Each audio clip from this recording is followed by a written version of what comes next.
Opština Doljevac je u ovom sazivu Skupštine Republike Srbije dobila svog poslanika. O tome šta jedan predstavnik opštine sa juga Srbije sa 20.000 stanovnika može da učini da problemi njegovih sugrađana budu vidljivi u Skupštini, razgovarat ćemo sa Nenadom Kitanovićem, poslanikom Ujedinjenih regiona Srbije. Gospodine Kitanoviću, u Skupštinu ste ušli kao 60. na listi Demokratske stranke Izbor za bolji život i gotovo odmah po konstituisanju prešli ste u Ujedinjene regione Srbije. Šta vas je navelo na to? Pa, pre svega, dobar dan. Dobar dan. Pa evo, kako da vam kažem, ja sam ušao u tu politiku zbog branše kojom se bavim, to je voćarstvo i poljoprivreda. Moji prijatelji su smatrali da ja mogu da pomognem svojim ljudima u opštini Doljevac, ne samo u opštini Doljevac, nego i celom regionu, u smislu poboljšavanja proizvodnje, podizanje stepena iskorišćavanja u preradnom kapacitetu i plasmanu voća ka Evropskoj uniji i Rusiji.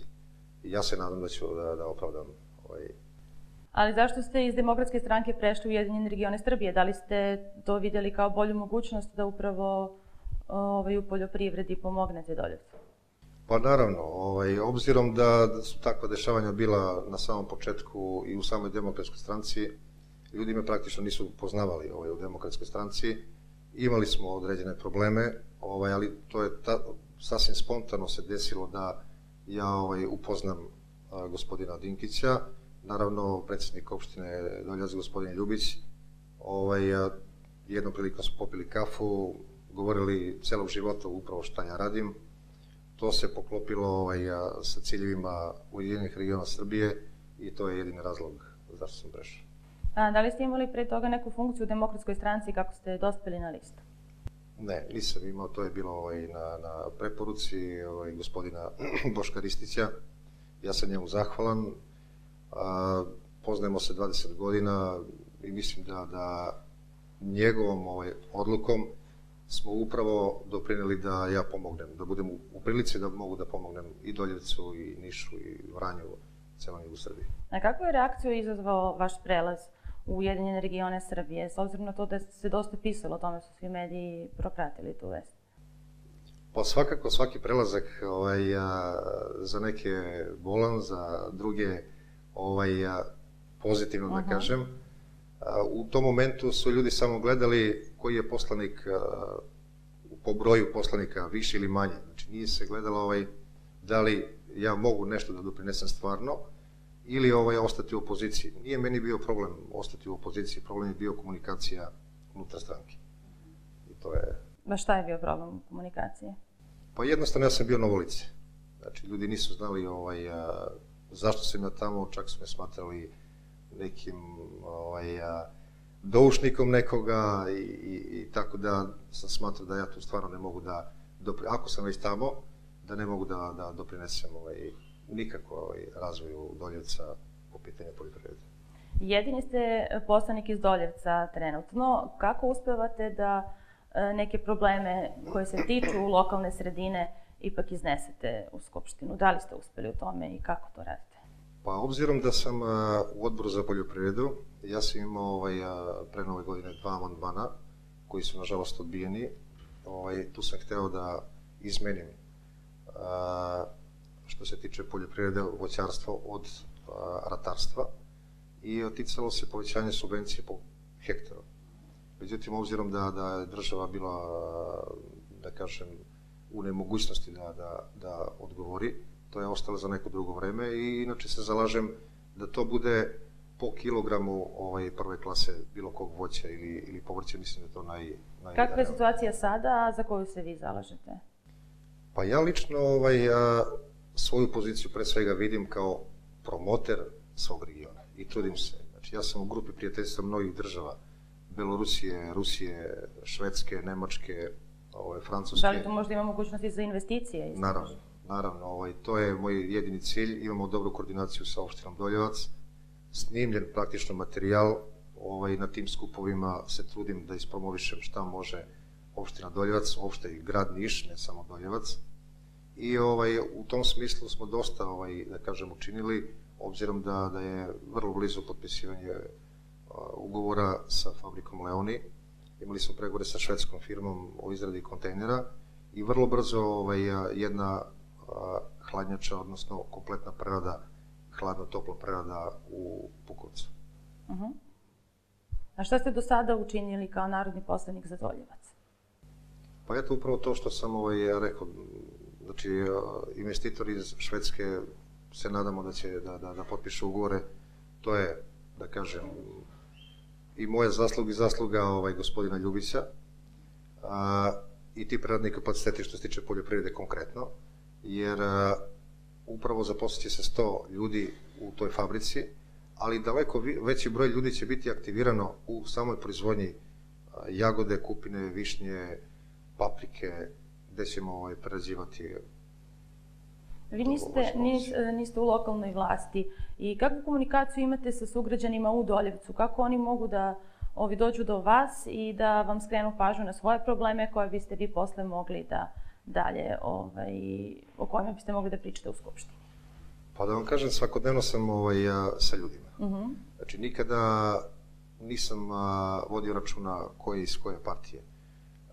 Veliki broj seminara, proteklih nekoliko godina sam radio i u Merošini, i u Prokuplju, i u Knjaževcu, u Doljevcu i pokušavam da profesionalizujem, da kažem, te poljoprivrednike, da uvidimo gde je naša pozicija i nije ulazak Evropske unije rešenje. Rešenje je da mi možemo našu proizvodnju da podignemo na taj stepen kao što je u Evropskoj uniji. Inače, kažem, svakodnevno sam sa našim ljudima, pokušavam savjetima da pomognem, eventualno neke probleme, ali u tom delu moram da kažem da najviše pomaže gospodin Goran Ljubić. Kažete, pokušavate savjetima da im pomognete. Šta je ono u čemu oni najviše greše što se tiče poljoprivredne proizvodnje? Šta bi trebalo da promene? Pa, najveća promena treba da bude u samom pristupu proizvodnje. Jer mora to biti profesionalno. Da čovjek shvati da živi od te proizvodnje. Onda je i drugačiji pristup. Znači, posveti se samo tome, nema drugo radno mesto, mora da se ozbiljnije ulaže i ono oko čega maksimalno pomažemo u opštini Doljevac jeste apliciranje ka programu Fruits and Berries, gde ljudi dobijaju 50% povraćaja investicije, recimo ako je od 10.000 eura, 5.000 eura je subvencija države, odnosno Ministarstva poljoprivrede sa danskom vladom. I u tom delu izrada biznis planova, kompletna konsultacije, se trudim da tu pomogu. A kada mogu da apliciraju i da li je to novac koji moraju da utroše na mehanizaciju? Naravno. I upravo tu su bili veliki problemi u ranijem periodu. Ja to naglašavam i u Skupštini i na terenu, da ne može neko da podnese zahtev da kupi traktora, da sa druge strane kupi neki luksuzni auto i da se vozi time. Mislim da je naša poljoprivreda mnogo izgubila takvim nekontrolisanim trošenjem, da kažem, novca. Ovo sa Fruits and Berriesom je veoma ozbiljno. Ljudi koji dolaze u kontroli GPRS-om praktično unose te parcele, snimaju kompletno gazdinstvo i tu se ne može desiti promašaj. I kako proizvođači mogu da se prijave za taj program? Proizvođači mogu da apliciraju direktno, da popune biznis planove. Postoje ljudi koji su bili na obuci u svakoj opštini, po jedna osoba, koja je bila zadužena za izradu tih biznis planova i za savjet. Među tim ljudima, naravno, sam i ja i gospodin Goran Ranković, koji je izuzetno zaslužen za ceo program i inače i koordinator tog programa. I proverimo kompletnu dokumentaciju pre nego što se pošalje u Šabac u ministarstvu, da ne bih vraćali zbog nekih potvrda i tako, nego smo sigurni da ljudi mogu da računaju na ta sredstva. Zalažete se i za organsku proizvodnju. Gde smo što se organske proizvodnje tiče sada i kako ona može da se unapredi? Pa država je to prepoznala i predviđena su sredstva za subvencionisanje organske proizvodnje, međutim to je za sad kod nas u povoju. Pre svega stručna služba je problem, postoje profesori na Poljoprivrednom fakultetu u Beogradu koji su dali veći, da kažem, znači posvetili se tome. Nažalost, na jugu Srbije je mali broj ljudi koji mogu da kompletno savjetodavno pokriju tu organsku proizvodnju. Inače, ja mislim da je to budućnost, ne samo proizvodnja primarna, nego kao što sam pomenuo temperarni kapacitet što će biti u Pukovcu, da svakako preradimo gotov proizvod i kao tako plasirati ka zapadnim zemljama i Rusiji. A šta jugu Srbije nedostaje da bi se bavio više organskom proizvodnjom? Da li su to kapaciteti ili možda je nedovoljno znanja o tome? Pa mislim da je nedovoljno znanja. Ljudi se retko odlučuju jer su ograničeni u odnosu na konvencionalnu proizvodnju. Izbor preparata je mali i njih plaši praktično prinos i kako plasirati to svoje voće. Jer svakako mora imati veću cenu, tržišnu veću cenu, a za sad hladnjačari i prerađivači nisu u prilici da kupe veću količinu, značajnu količinu. Tako da praktično ne mogu napraviti ugovore ka zapadnim zemljama i Rusiji što se tiče organske proizvodnje. Ali naravno treba iskoristiti šumske plodove, to je izuzetno interesantno i to je da kažem spona ka toj organskoj proizvodnji. U Skupštini ste u jednom izlaganju pomenuli da se nadate da ćete ostvariti bolju komunikaciju sa Ministarstvom poljoprivrede. Zašto sada niste zadovoljni tom komunikacijom?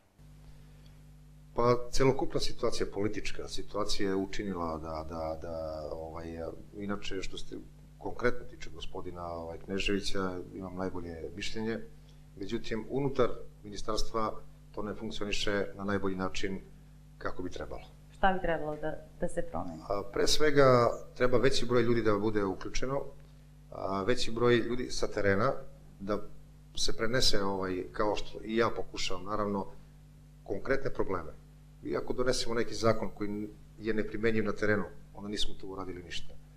Ali smatram da će biti to u budućnosti daleko bolje i mislim da poljoprivredne stručne službe, barem na jugu Srbije, siguran sam da ne odnose kvalitetne izveštaje u ministarstvu, kako bi ministarstvo predupredilo neke probleme. U tom istom izlaganju vi ste rekli da imate konkretna rešenja koja su primenjiva u budućnosti. Na kakva ste to rešenja mislili? Da li ste ih i nekome saopštili? Pa, jesam gospodinu Goluboviću, državnom sekretaru. Ono što je hitno treba država da uradi, to je program, znači, da stručni ljudi vode određenu oblast, ne političari. Sada nije slučaj. Što sada nije slučaj, ali dobro to da je sve veći broj ljudi u Ministarstvu poljoprivrede koji su stvarno stručni i da se radi na regionalizaciji po sortama, što je veoma bitno za državu Srbiju u narednih 10-15 godina. Jer jedino na taj način ne može biti subvencija za kukuruz i pšenicu u Leskovcu i Vranju isto kao u Vojvodini. U Vojvodini je to osnovno, da kažem, delatnost, to je prioritet, nama nije. Kada se bude uradila regionalizacija po regionima... A kakvu regionalizaciju predlažete? Upravo po kulturama. Znači, stepen subvencije treba biti svakako u Doljevcu, jagoda, kupina, malina, višnja, u Vučiju, a da recimo u nekim krajima gde je to kukuruz, pšenica, suncokret, da se tamo da veći značaj. I ove godine je subvencija dosta velika za skladišne kapacitete. U Srbiji to niko ne može da iskoristi, jer praktično nemamo skladišne kapacitete. A kako se može rešiti problem niskih cene voća? Proizvođači su nezadovoljni i ove godine. Naravno, ja sam uključen od početka. Trudio sam se da na neki način prenesem probleme i hladnjačara, jer moraju i proizvođači da shvate da su hladnjačari samo jedna spona u celom sistemu. Mi moramo da se brinemo za krajnje kupce, ka Zapadu i Rusiji. Ali upravo nedovoljno poznavanje celokupni i pristup neprofesionalan je doprinio tome da stvarno mi nismo imali ove godine, eto, konkretno kvalitetnu višnju. Jer procenat iskoštičavanja je veoma mali, a upravo mi izvozimo 100% višnju bez koštice. I to su ti problemi, ali nadam se da u budućnosti, ja se lično trudim, da napravimo jedno udruženje proizvođača regionalnog tipa i prerađivača. I onda da se sedne za stolom, da se vidi šta je tu najbolje i da ljudi shvate proizvodnju kao profesiju i da možemo u gustom sklopu da podignemo proizvodnju na mnogo veći nivo u smislu prinosa i kvaliteta. jer eto, jedna Mađarska proizvodi po hektaru 30 tona višnje, mi 12 do 15. To je velika razlika, 50 eurocenti svakako odgovara Mađaru, a mi jedno to da se uklopimo. Nadam se da će tako i biti kako ste zamislili. Hvala vam, gospodine Kitanoviću, na gostovanju. Hvala. Moje ime je Sanja Načković, gledali ste 15 minuta.